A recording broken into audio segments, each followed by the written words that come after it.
Assalamualaikum warahmatullahi wabarakatuh. Salam bahagia Bapak Ibu guru hebat.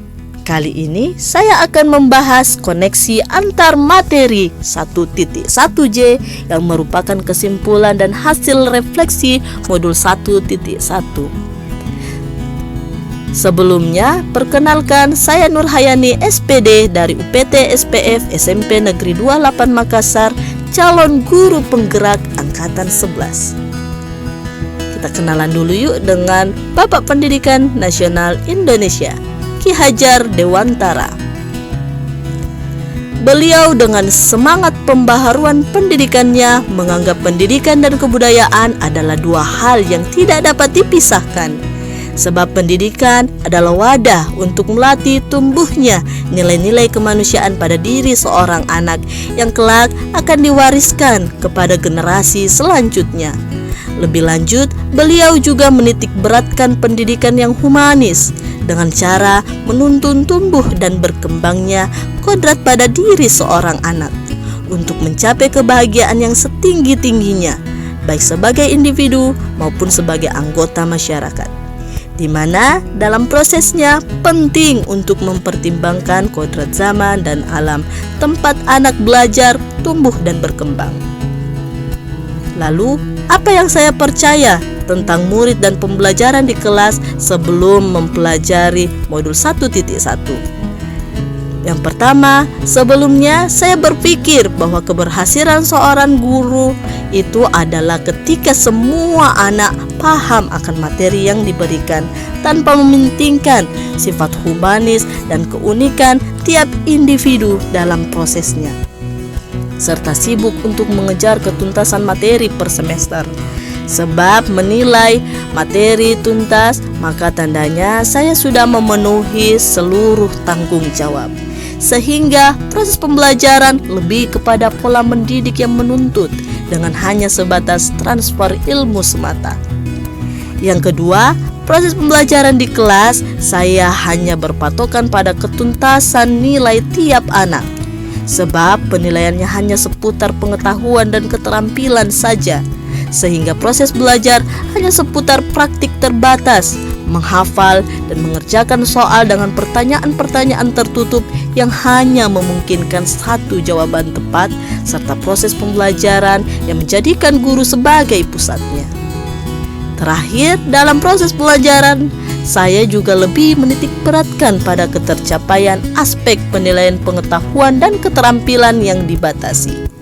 Sebab dua aspek inilah yang dirasa nyata dan mudah proses penilaiannya.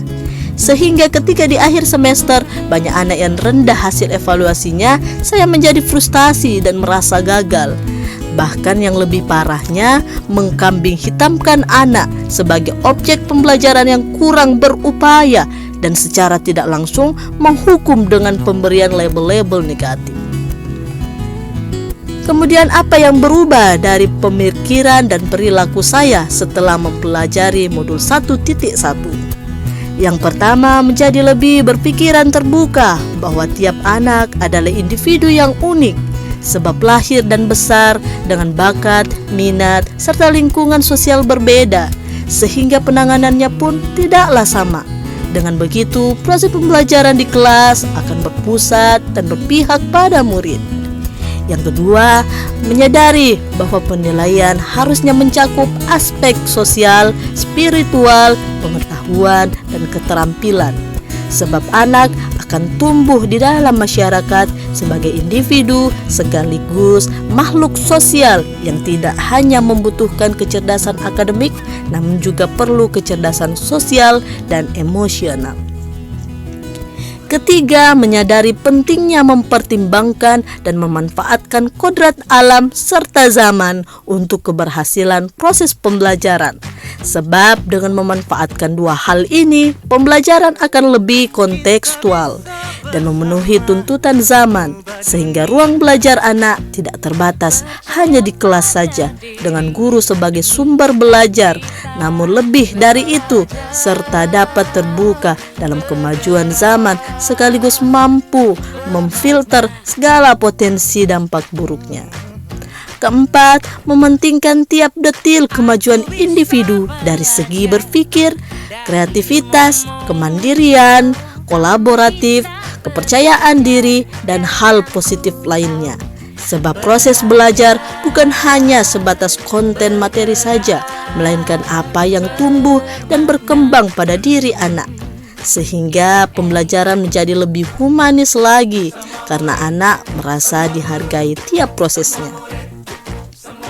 Kemudian, apa yang dapat segera saya lakukan dan terapkan lebih baik lagi di kelas agar mencerminkan pemikiran Ki Hajar Dewantara?